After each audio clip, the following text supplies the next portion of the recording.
ভগবত ভক্তিরস আস্বাদ পরায়ণ সমগ্র ভক্ত সদস্যবৃন্দ, আজ শ্রীমান মহাপ্রভু গৌরসুন্দর সনাতনকে সাধ্য সাধন বর্ণনাক্রমে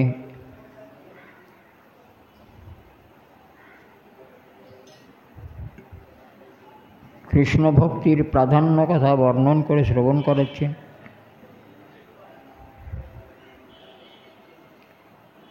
এইভাবে বর্ণন করতে করতে আজকে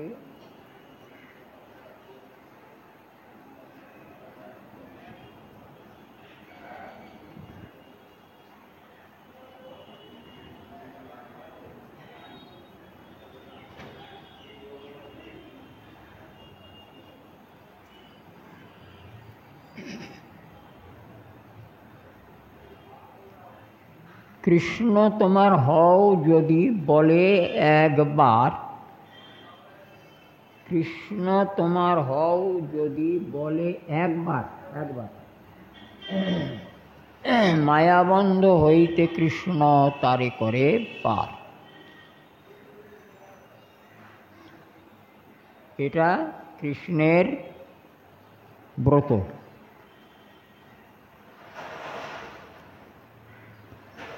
আমরা যেমন ব্রত করে থাকি, আমাদের যেমন ব্রত থাকে, তেমনি কৃষ্ণেরও একটি ব্রত আছে। সেটা হলো, কেউ যদি ভগবানে আত্মসমর্পণ করে, কেউ যদি ভগবানে আমি তোমার হলাম একবার বলে, তাহলে মায়াবন্ধ থেকে কৃষ্ণ তারে করে পার। এটা ব্রত কৃষ্ণের, কিছু দেখা দেখি নেই। মায়ার বন্ধন থেকে তারে মুক্ত করে দেবেন।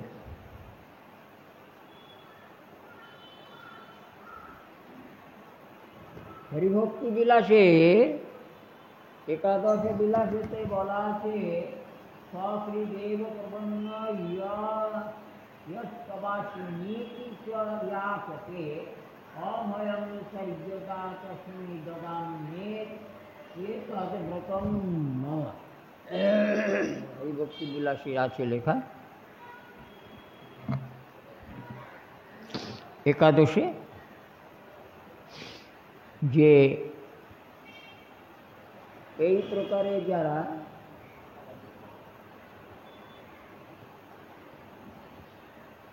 শরণাগত হয়ে আসতে পারে, শরণাগত হয়ে যদি কেউ একবার মাত্র বলে যে হে কৃষ্ণ আমি তোমারই, যদি একবার বলে যে হে কৃষ্ণ আমি তোমারই, সঙ্গে সঙ্গে কৃষ্ণ বলছেন আমি তাকে মায়াবন্ধন থেকে মুক্ত করে অভয় দান করি। এটা আমার ব্রত। এবার একটা কথা বলি,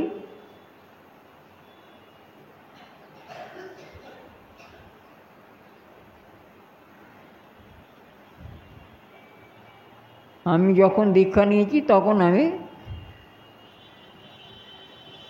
ক্লাস 9-এ উঠেছি, 9-এ পড়ি।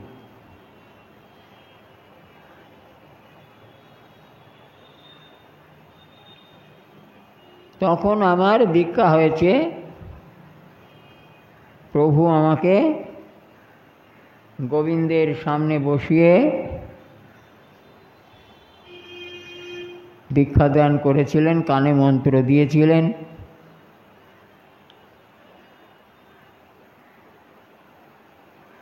উপদেশ দিয়েছিলেন।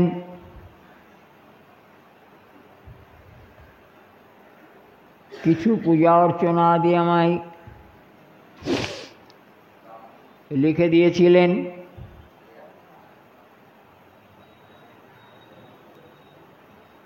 এখানে সবাই দীক্ষিত আছেন তো? সবাই দীক্ষিত? একটু হাত তুলুন।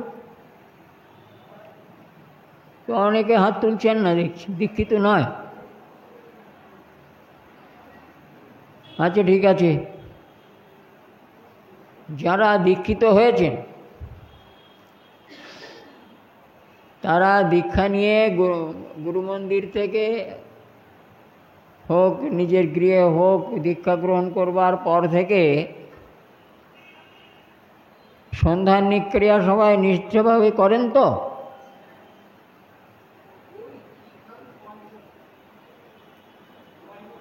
নাকি সন্ধ্যাহ্নিক বাদ দিয়ে বিগ্রহ চিত্রপট প্রতিষ্ঠা করে রোজ পুজো করতে আরম্ভ করে দিয়েছে? হ্যাঁ, তাই করেছে, তাই করে। ও গুরুর কাছে জিজ্ঞেস করে না চিত্রপট পেটেছে না একটা বিগ্রহ এনে হাজির করেছে, করে পুজো করতে আরম্ভ করেছে। আহ্নিক সন্ধে করে কেন ঠিকভাবে সেটা আমার জানা নেই। এ হলো সবার কথা। আর আমার কথা হলো, আমায় গুরুদেব কানে মন্ত্র দিলেন, দীক্ষা দিয়ে উপদেশ দিলেন, এ করতে হবে তোমাকে, তা আমি সব করতে পারি কি পারি না তা আমি বলতে পারবো না।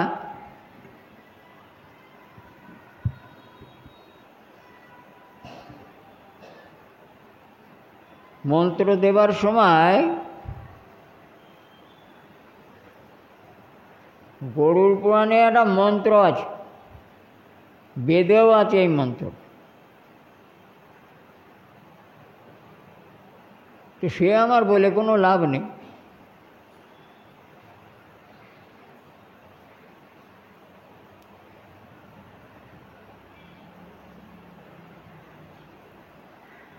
উত্তিষ্ঠ তিষ্ঠ বৎস ইত্যাদি একটা মন্ত্র আছে, শিষ্যের হাত ধরতে হয়।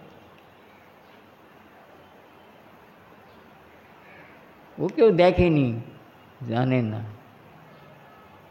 দীক্ষা নিতে হয়, নিয়েছে, কি দিয়েছে তাও খুঁজে দেখেনি।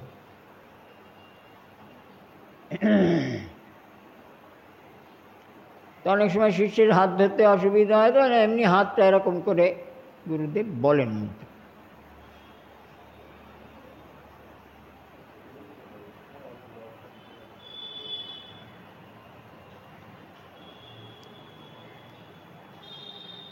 তো আমাকে এটা সেটা বলেছেন কেন আমার খেয়াল নেই।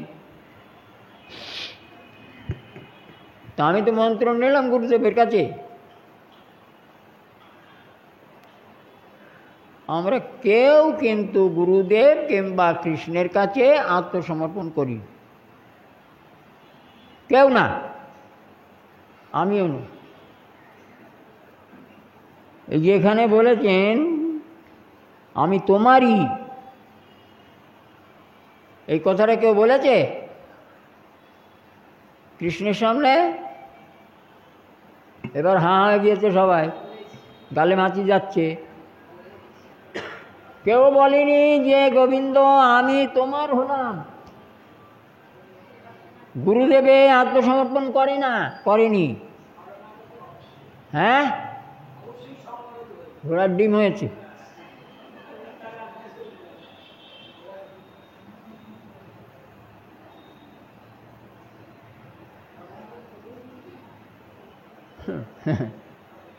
আমি করিনি, আমি আমার কথা বলি, অন্যের কথা বলে লাভ নেই, মরুকে যাক, যা পারে তাই করুকে। কেউ বলিনি গোবিন্দকে যে গোবিন্দ আমি তোমারই হলাম। কেন কেন বলিনি? কারণটা, ও মা, আমার সংসার ছেড়ে আমি চলে যাব নাকি? হ্যাঁ, আমি আমার সংসার ফেলে রেখে, ছেড়ে স্বামী পুত্র সব ফেলে রেখে আমি কি চলে যাব যে আমি তোমারই বলবো? কেউ বলেন? কেউ বলেন? এখানে যতগুলো আছে একটাও বলেন, একটাও না, বলেও না, গুরুও বলেন।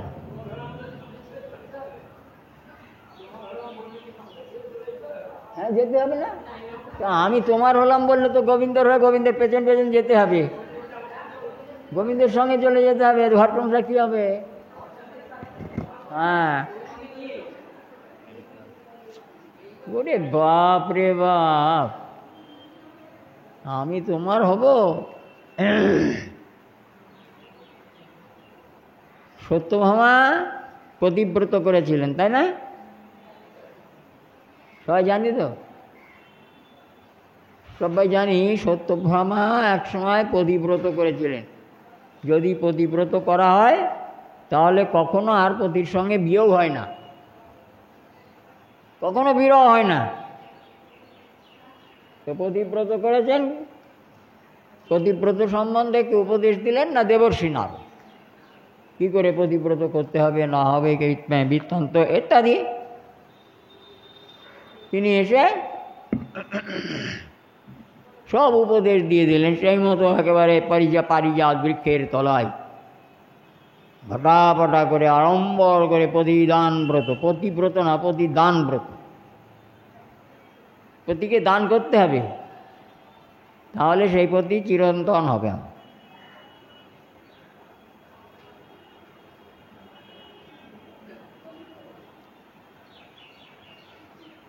অনেক ধন রত্ন ঐশ্বর্য আদি সমস্ত সেখানে বিস্তার করা হয়েছে।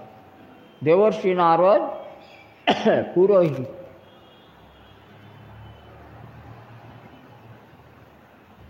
তিনি যাবতীয় নিয়ম কানুন মেনে প্রতিদান ব্রত করতে বলেছেন। প্রতিদান ব্রতের মন্ত্র বলতে বলতে সত্যভামাকে বললেন, নাও এবার তুমি কৃষ্ণকে এই পারিজাত গাছের সঙ্গে দড়ি দিয়ে বাঁধো। পারিজাত গাছের সঙ্গে দড়ি দিয়ে বাঁধো।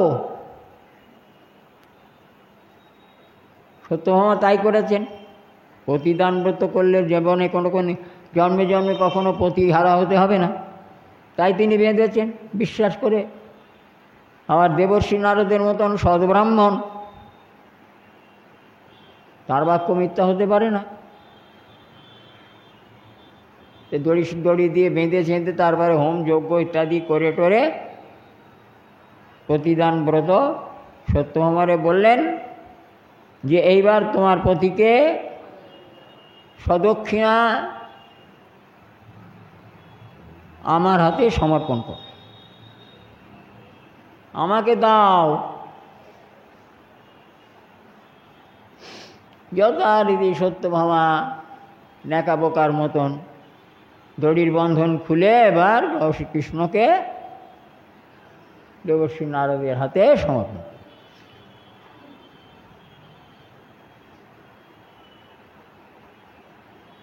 এখন দেবর্ষি নারদ কৃষ্ণকে বলছে, কৃষ্ণ চলো আমার সঙ্গে চলো, এখানে হয়ে গেছে ব্রত, এবার আমার সঙ্গে চলো। বলছি কোথায় যাব?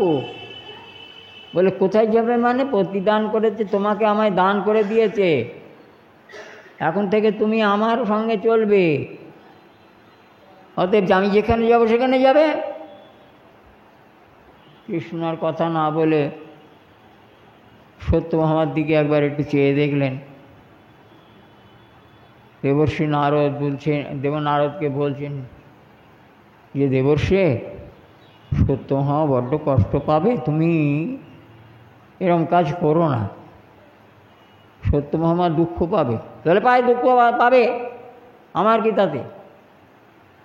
তোমাকে দান করেছে আমার হাতে, আমি তোমাকে নিয়ে সোজা কর।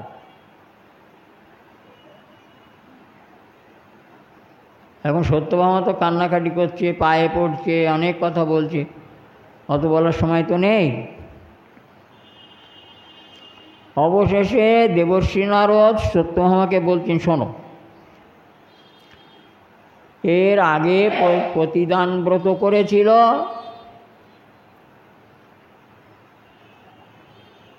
সাহা, এর আগে প্রতিদান করেছিল ইন্দ্রাণী,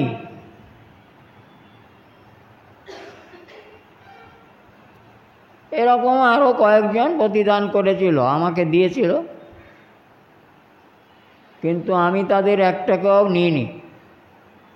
কেন জানো? ওই অগ্নিকে প্রতিদান করেছিল। অগ্নিরে নিয়ে আমি কী করবো? গায়ে যে জ্বালা রে বাবা, বাধ্য হয়ে অগ্নিকে বিদায় করে দিয়েছে, আমার লাগবে না, তোমারটা তোমার প্রতি তোমার কাছে থাক।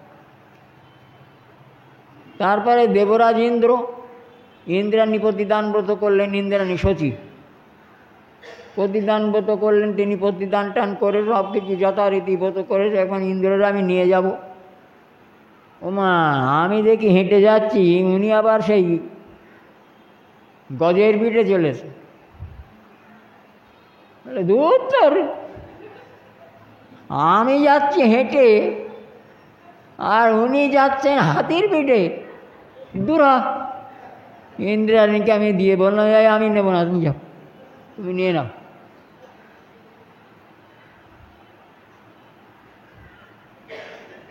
এমনি করে আমায় কজনা প্রতিদান করেছিল, কিন্তু তাদের চরিত্র থেকে তাদের আমি বিদায় করেছি। আহা, দেবর্ষী নারদ একটি কৃষ্ণের মুখে হাত দিলে, এমন সুন্দর নাদুস নুদুস নরম কোমল গোপাল আমি তো আর কখনো এরকম প্রতিদান পাইনি, তাই তোমাকে আমি আর ছাড়ছি না, আমি যেখানে যাবো সেখানে তোমার যেতে, চলো। ওদের মতন তোমাকে নয়, তোমাকে দেখে আমার খুব পছন্দ, এখন তুমি আমার সঙ্গে চলো। এখন কৃষ্ণ নাছোড়বান্দা সত্যমামা আচার বিচার খাচ্ছে, এ কী কাণ্ড করলাম আমি, প্রতিদান করে এখন পতিকে নিয়ে চলে যাচ্ছে। তো দেবর্ষী নারদ বলছেন, শোনো সত্যভামা, তুমি আমার কথায় বিশ্বাস করে প্রতিদান ব্রত করেছ,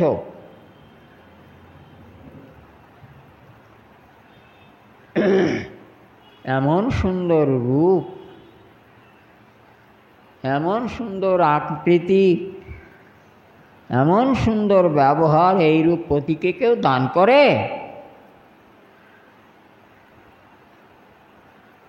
তো আমারও ভাগ্য খুলেছে যে এরকম একজনকে আমি প্রতিদান ব্রত থেকে প্রাপ্ত হয়েছি। কৃষ্ণ চলো, এখানে আর দাঁড়ানো যাবে না, তাড়াতাড়ি চলো। ও সত্যভামার কান্না দেখার সময় আমার নেই। যখন নিয়ে চলেই যাচ্ছেন দেখছেন সত্যভামা এসে হাওমাও করে চরণে ধরেছেন দেবর্ষী নারদ, আপনি যা চাইবেন আমি তাই দেবো, কৃপা করে আমার স্বামীকে নিয়ে যাবেন। কৃষ্ণ কাঁচুমাচু হয়ে একবার সত্যভামার মুখের দিকে, একবার দেবর্ষী নারদের মুখের দিকে চাইছেন। অবশেষে কৃষ্ণ বললেন, হ্যাঁ তোমার পতিকে আমি ফেরত দিতে পারি, যদি কৃষ্ণের ওজনে স্বর্ণরত্ন দান করতে পারো, তাহলে আমি তোমার পতিকে রত্ন স্বর্ণ নিয়ে আমি তোমার পতিকে দিয়ে দিই।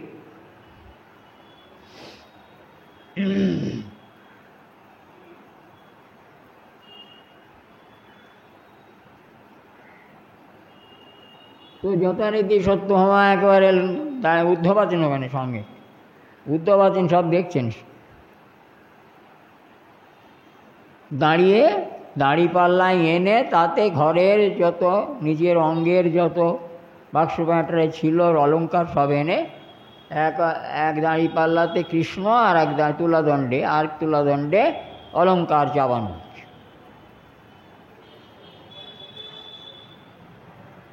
চাপাতে চাপাতে এ ঘর ও ঘর সে ঘর, 16,108 মহিষীর যত অলঙ্কার সব চাপানো হল। তারপরে এ ঘর ও ঘরে যেখানে যত অলঙ্কার ছিল, রত্ন ছিল, সব এনে দাঁড়িপাল্লায় চাপানো হলো। দাঁড়িপাল্লায় তা ধরছে না। এবার রাজবাড়ি হয়ে কি হলো না, প্রজাদের ঘরে ঘরে যেতে লাগলো। প্রজাদের ঘরে ঘরে গিয়ে বলতে লাগলেন, তোমাদের ঘরে যত স্বর্ণ অলঙ্কার আদি আছে হিসাব করে আমাকে দাও, আমরা তোমাদের সব মিটিয়ে দেব। সত্যভামা বলে কথা, তারা সব উজাড় করে দিয়েছে। সমস্ত রাজধানী যত অলঙ্কার রত্ন সব চাপ,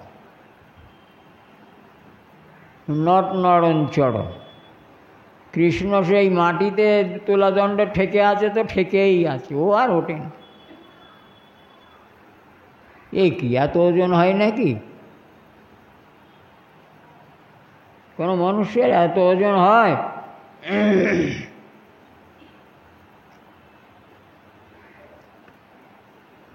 আমার তো দিন দিন ওজন কমে যাচ্ছে।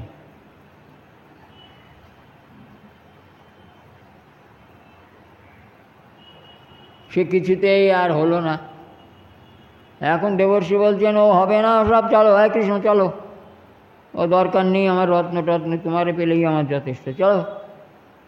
আবার পায়ে জড়িয়ে ধরেছে। তখন উদ্ধব পরামর্শ দিলেন যে একটা তুলসীর পাতায় কৃষ্ণ নাম লিখে ওই যেদিকে রত্ন দেওয়া আছে ওই দাঁড়িপাল্লার উপরে দিই। তাই করা হলো। যখনই করা হলো সব রত্ন টত্ন সব বাদ চলে গেল, একটা তুলসী পাতায় কৃষ্ণের সমান হয়ে গেল। কৃষ্ণ কৃষ্ণ নাম সমান হয়ে গেল। ও রত্ন টত্ন কিচ্ছু লাগলো না, শুধু তুলসী পাতায় কৃষ্ণ নাম লেখা তুলসী পাতাটায়, তাতেই কৃষ্ণের সমান ওজন হয়ে গেল। কেউ যদি এখানে মনে করে থাকে যে আমি বলবো কৃষ্ণ আমি তোমারই, এরকম দুর্দশা হবে না? হবে কি না? ঘর ছেড়ে তো কৃষ্ণের সঙ্গে যেতে হবে। তাই কেউ বলে না যে আমি কৃষ্ণ তোমারই। কেউ বলেছে কি না? জিজ্ঞেস করুন না, কেউ একজন জিজ্ঞেস করুন, বিজ্ঞ মানুষ সবাইকে জিজ্ঞেস করুন, কেউ বলেছে কি না যে আমি কৃষ্ণ তোমার? আমিও তাই, আমিও বলিনি আমি কৃষ্ণ তোমার। তাই কৃষ্ণ আমাদের ধরেও না, কৃপা করে না, আত্মসমর্পণ করিনি গোবিন্দে। কেমন লাগছে? এখন উদ্ধব এসব দাঁড়িয়ে দেখে টেকে মনে মনে খুব খটকা বেঁধে গেল। কি খটকা? এ কি? আরে জগতে মানুষ সব স্ত্রী বশীভূত হয়, স্ত্রৈন। কৃষ্ণও স্ত্রী বশীভূত? প্রশ্ন করলেন উদ্ধব। কৃষ্ণ এটা কেমন হলো? না, জগতে মনুষ্যগণ স্ত্রী বশীভূত হয়, স্ত্রৈন হয়, তুমিও তাই?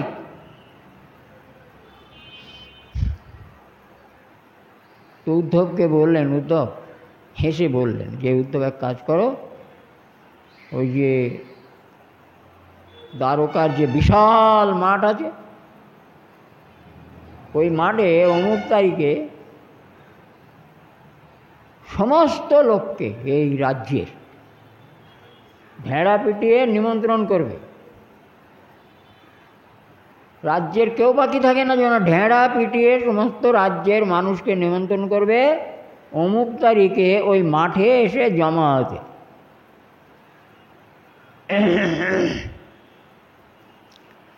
যারা স্ত্রী বশীভূত তারা পশ্চিম দিকে মুখ করে দাঁড়াবে, আর যারা স্ত্রী বশীভূত নয় তারা পূব দিকে মুখ করে দাঁড়াবে। ঠিক আছে, সেভাবে প্রচারও করা হলো, বলাও হলো, সব কিছু হলো। এখন কৃষ্ণের আদেশ, সব মানুষ এসে উপস্থিত, রাজ্যের যত মানুষ সবাই, পুরুষ মানুষ। এখন একজন বৃদ্ধ,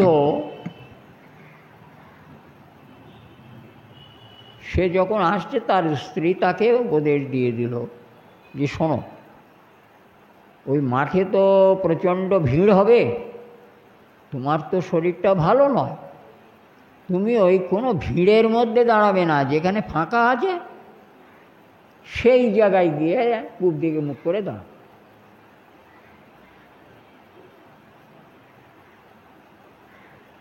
তো বললেন আচ্ছা। ব্রাহ্মণ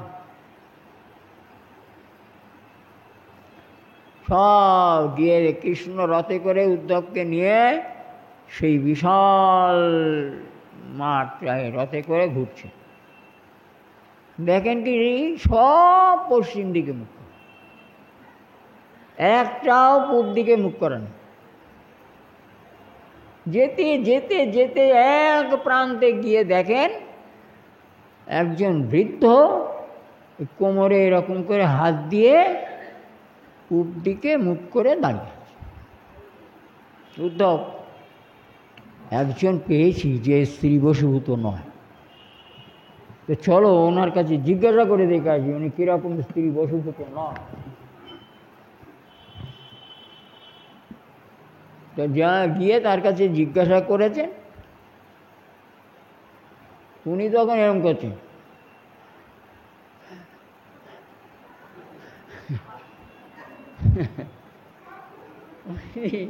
অ্যাজমা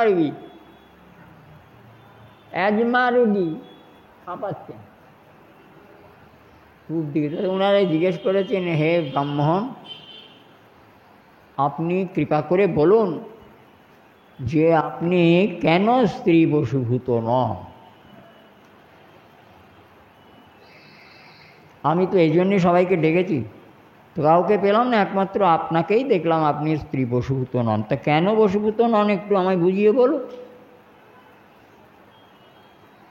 তখন হাঁপাতে হাঁপাতে বলছে যে আমি স্ত্রী বশীভূত কিনা তা বলতে পারবো না, তবে আসার সময় আমার স্ত্রী আমাকে বলে দিয়েছে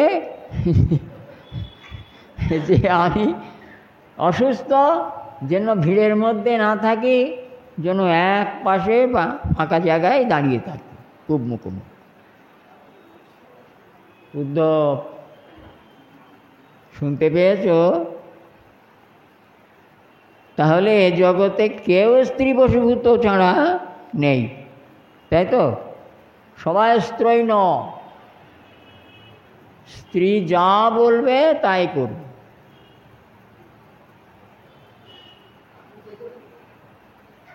স্ত্রী যা বলবে তাই করবে।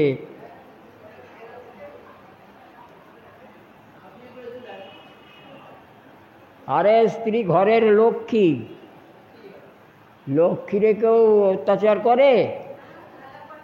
তারে বৃথা কথা বলে না।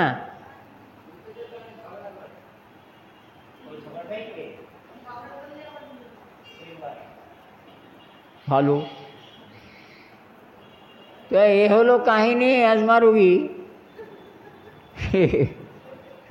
লোকের ভিড়ে যেতে পারেনি, পশ্চিম দিকে নয় পূব দিকে মুখ করে কোমরে হাত দিয়ে দাঁড়িয়েছিল। আর ভগবান শ্রীকৃষ্ণ তারা জিজ্ঞেস করলেন, তুমি কেন স্ত্রী বশীভূত নও বলো? সে তো সব বললো উদ্ধব। তখন বলছে, উদ্ধব দেখলে তো যে স্ত্রী বশীভূত কে নয়, সবাই স্ত্রী বশীভূত।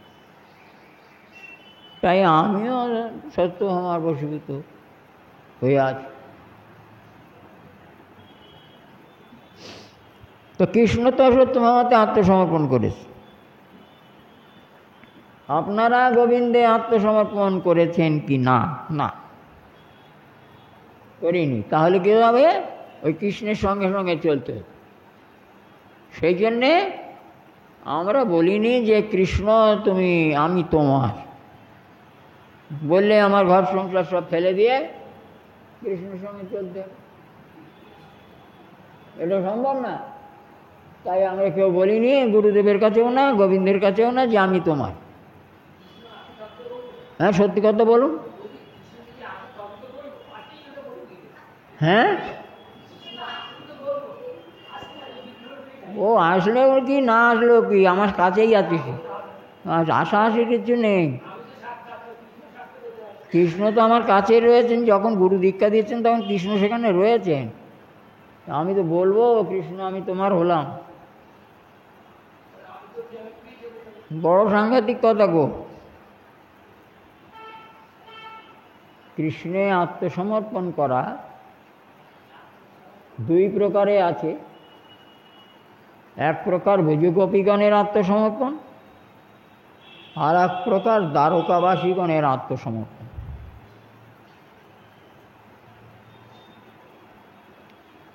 এই আমি তোমারই শব্দটা দ্বারকাবাসীরা বলতে পারে, কিন্তু ব্রজগোপীরা বলেননি। গোপীরা বলেন, কি বলেন জানা আছে তো? গোপীরা বলেন, কৃষ্ণ তুমি আমার। এটা অনুরাগে, প্রচণ্ড অনুরাগে কৃষ্ণ ভজন করেন যারা, তারা বলেন আমার তুমি। আর ওরা বৈদিক ভক্তি, ওরা ভয় পায় প্রতি পদে পদে কৃষ্ণকে, যদি ছেড়ে যায় তাই বলে আমি তোমার, একটা আমি তোমার আর একটা তুমি আমার। এটা অনেক ওপরের কথা, গোপীরা ছাড়া কেউ বলতে পারে না।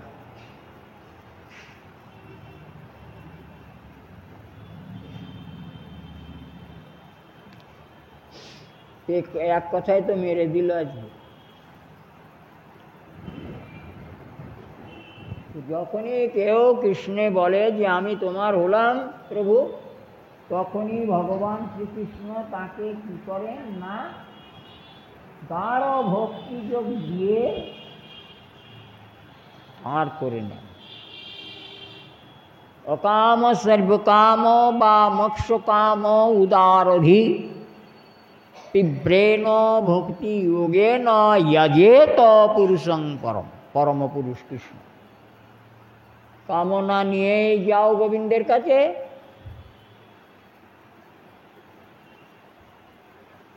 যত রকমের কামনা আছে নিয়ে যাও, কামনা শূন্যভাবে যাও, কোনো কামনা করনি, কামনা নেই তোমার, গোবিন্দের কাছে যাও। কিংবা মুক্তি কামনা করে গোবিন্দের চরণে যাও। যদি গোবিন্দের চরণে যাও, এই একটা কথাই বলেছেন, যদি তারা উদারমতি হয়ে তীব্র ভক্তিযোগের দ্বারা, কামনা আছে, কামনা নেই ঠিক আছে, মুখ্য কামনা আছে ঠিক আছে, কিন্তু যদি তীব্র ভক্তিযোগ দিয়ে গোবিন্দের পাদপদ্ম ভজনা করে,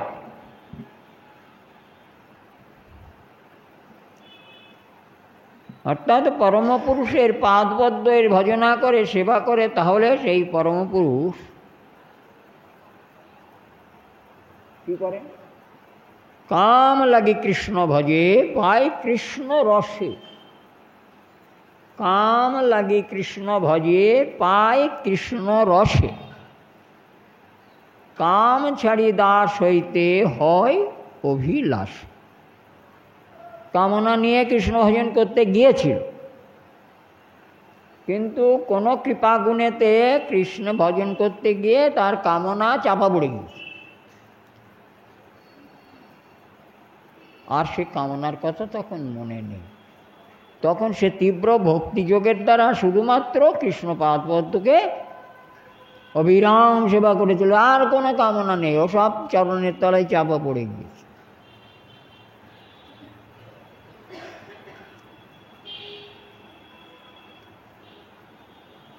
পরমপুরুষকে তীব্র ভক্তিযোগ দিয়ে তখন ভজনা করতে থাকে।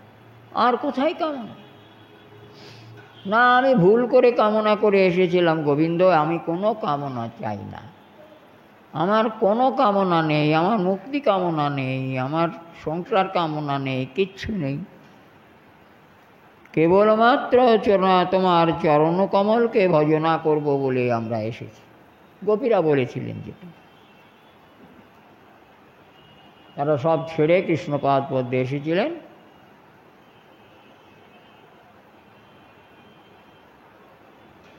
গোবিন্দ তাঁদের বলেছিলেন, শ্রবণং কীর্তনং স্মরণং